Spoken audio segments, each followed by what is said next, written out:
I didn't mean to be there that early. The repair shop smelled of oil and wet concrete, a mixture that should have felt normal to me by now. But today it felt sharper, like it knew I wasn't supposed to be here.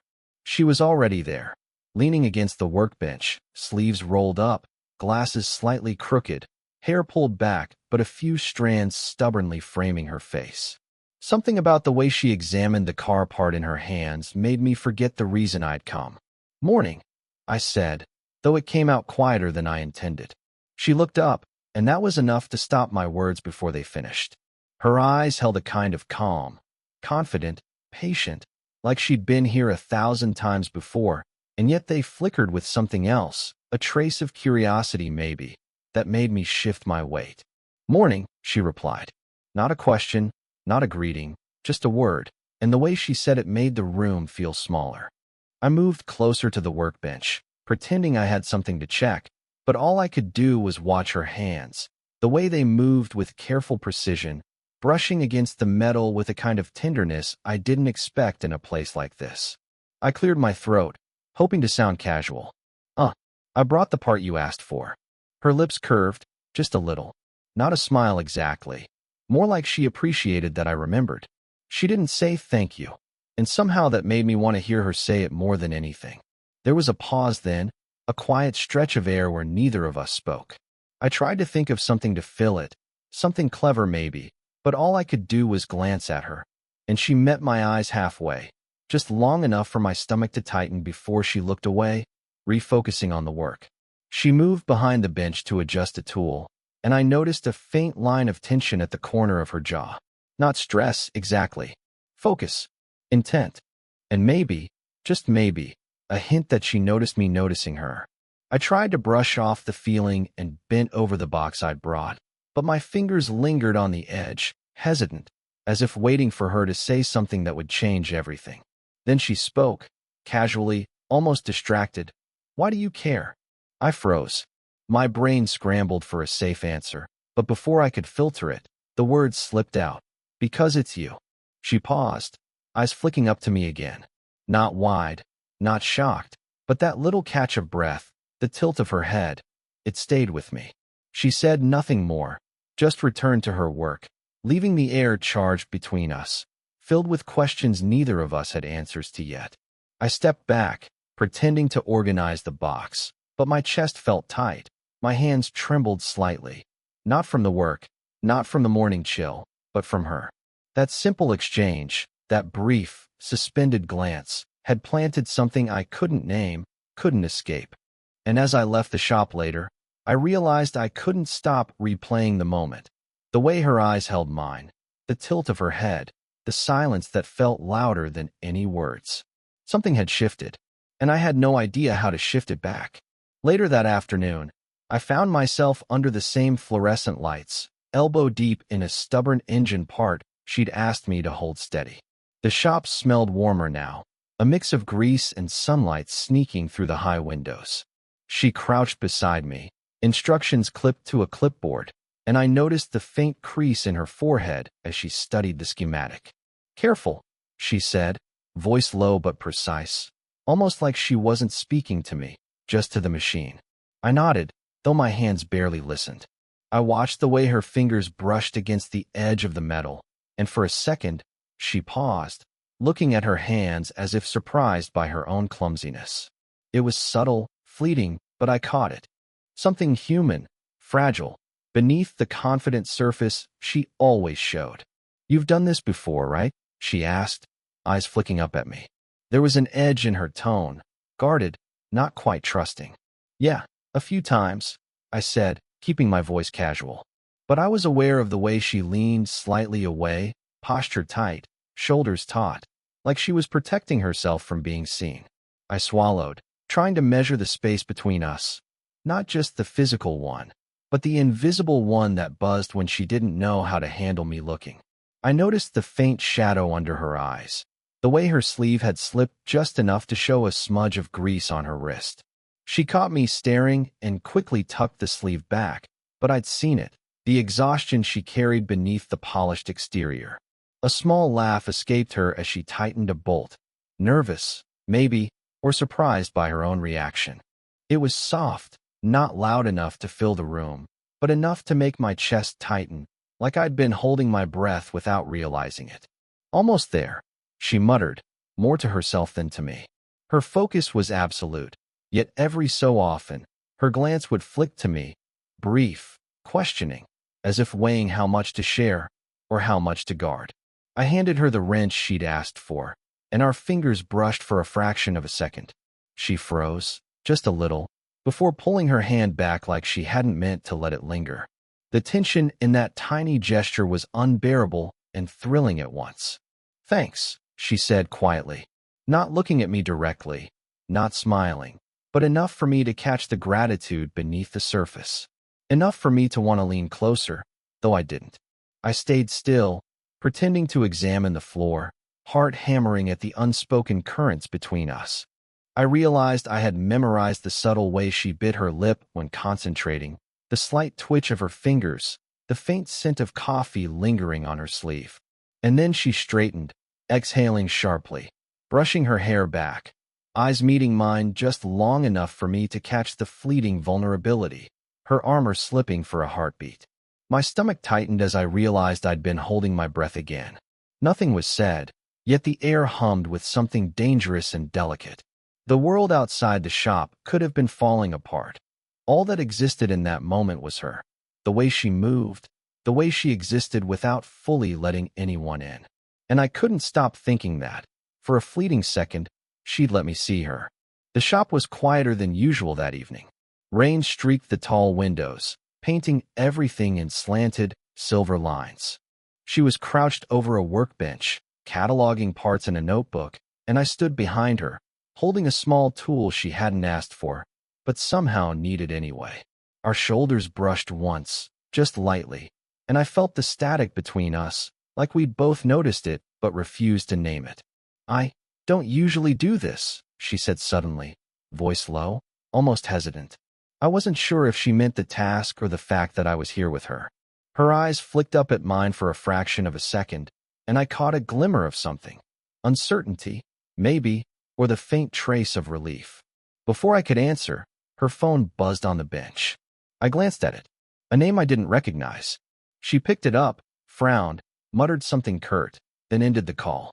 The tension didn't leave the room, though. It hung like mist over us, mingling with the smell of wet concrete and motor oil. "You okay?" I asked, trying to keep my tone neutral. She nodded quickly, but the nod felt like it carried weight, like she'd had to push something back. I noticed the way her hand lingered over the notebook, fingers gripping the pen a little too tightly, the crease in her forehead deepening for just a moment. Vulnerable, guarded, and undeniably human. I moved a fraction closer under the pretense of handing her another tool. Our hands touched briefly, just the backs, and she didn't pull away immediately. I felt my chest tighten, awareness sharpening with each heartbeat. The proximity was dizzying. I could see the subtle lines at the corner of her eyes, the way her lips pressed together, almost quivering. "I don't usually let people in," she murmured, almost to herself, eyes dropping to the notebook again. My stomach twisted. Was this meant for me, or just the quiet of the shop? I didn't push. I just stayed there, a silent witness to the flicker of something raw behind her composed facade. The storm outside intensified, rain drumming against the roof, and I felt like the world had shrunk to the two of us, breathing the same air. I imagined leaning in, letting my hand brush hers again, maybe saying something foolish like I couldn't stop noticing her. But the sound of the shop door opening cut through that thought. A coworker stepped in, shaking off an umbrella, oblivious to the charged moment we'd been suspended in. She straightened instantly, pushing the notebook away, returning to her practiced composure. I stepped back, pretending to check a nearby shelf, heart hammering, frustrated by the sudden return to ordinary. That fleeting closeness, the whispered vulnerability, gone. I lingered at the bench for a long minute after, staring at the tools she'd set aside, wondering if she'd even realized what she'd almost revealed. My fingers itched to reach out again, to bridge the space we'd almost crossed, but I didn't. Not yet. The rain pattered relentlessly, and I left the shop with that one image burned into my mind. her eyes, just for a heartbeat, softening in a way that felt like permission and denial, all at once. The shop was quieter than usual, not just from the rain outside, but from the way we both seemed to hold our breath. I was stacking parts, moving slowly, but I could feel her gaze on me. Not the quick glance, the fleeting brush from before, but something steady, watchful, searching. Finally, she spoke. Her voice was low, almost brittle, as if she had to force herself to say it. "What are we doing?" I froze mid-step, wrench in hand. The question hung in the air, heavier than any words we'd exchanged before. I swallowed, trying to find something casual, something that wouldn't betray the storm tightening in my chest. But the truth hovered, sharp and undeniable. I don't know," I admitted, quieter than I expected. The admission tasted strange, dangerous even, because saying it aloud made it real. Her lips pressed together. She looked away, then back, and the silence stretched, thick and impossible. I noticed the subtle tremor in her hands, the way her shoulders were tense, as if bracing herself for something she couldn't name. She was usually so composed, so certain, but now she was human, just like me, and that was terrifying. "I can't," she began, then stopped. Breathed. Shook her head slightly. "We can't just pretend this is normal. We can't." Her words faltered, caught somewhere between what she wanted to say and what she thought she should. I moved closer instinctively, though carefully, not wanting to crowd her, but wanting to be there if she needed something to hold on to. Her eyes met mine again, steady and unflinching, and I realized how much I wanted her to see me. Not the quiet, deferential guy who fixed her machines, but me. All of me. And yet, the words that hovered on the edge of my lips died there. "Why does it have to feel like this?" she whispered, almost to herself. Not a question for me, but a confession that slashed through the quiet. I said nothing. I just watched her, noticing the faint shadows under her eyes, the subtle tension in her jaw, the way her fingers tapped lightly against the bench. I wanted to reach out, but I couldn't. Not yet. Her hand lingered over the notebook, curling over the pen, as if it was both a shield and a lifeline. The room felt smaller, tighter, filled with all the words neither of us had dared to say before. Then she looked at me, really looked, and the silence finally cracked. I don't want to ruin anything," she admitted, voice trembling, the vulnerability raw and unpolished. "But I can't. I can't stop noticing you." The words landed like stones in my chest. Not a declaration, not a promise, just a fracture, small, jagged, and painfully real. I wanted to speak, to say something that could make it better, easier, safer. But there was nothing.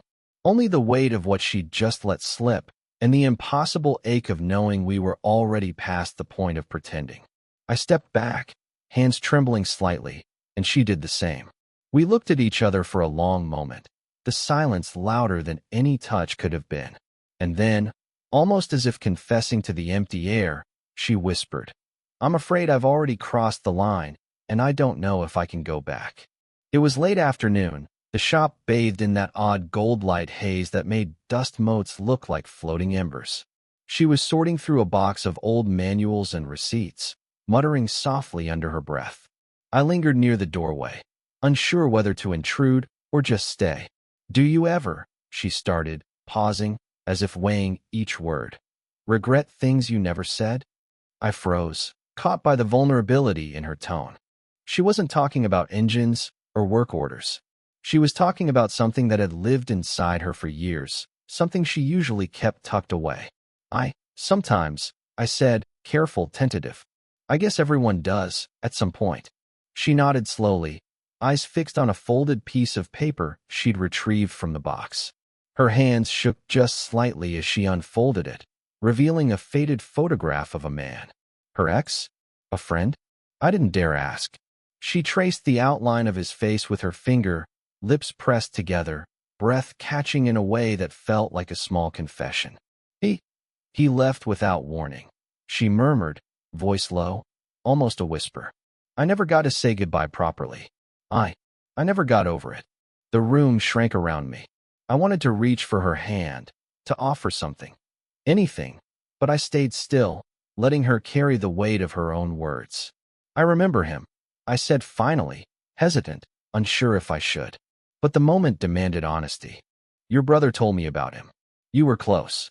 She blinked at me, startled, a flash of something unguarded passing across her features. Surprise, confusion, and maybe gratitude. "How you?" she began, then shook her head. She folded the photo carefully, placing it back in the envelope, but her hands lingered over it longer than necessary, like she couldn't quite let it go. The silence that followed wasn't uncomfortable. It was charged, a quiet acknowledgement that we had crossed an invisible line into something more personal, more fragile than either of us had expected. I tried to focus on the engine parts stacked neatly on the workbench, but my mind kept returning to her. The slight tremor in her fingers, the way her eyes had softened when I mentioned him, the way she exhaled as though she'd been holding that pain for decades. "I never talk about him," she said finally, almost to herself, voice small. "No one really knows. It's easier that way." I nodded, though my throat tightened. I didn't need her to explain. The moment itself was enough. The admission, the quiet vulnerability, the invisible tether forming between us. And then, without looking at me, she whispered, "I don't know if I'm ready for someone new to notice me like this." The words hit me harder than I expected. Not dramatic, not cinematic, just quietly devastating. And yet, beneath the fragile confession, there was something else. A thread of hope, a subtle invitation to be seen, carefully, slowly, if I dared. I didn't say a word. I just stepped closer, close enough that our shadows brushed across the floor, and waited.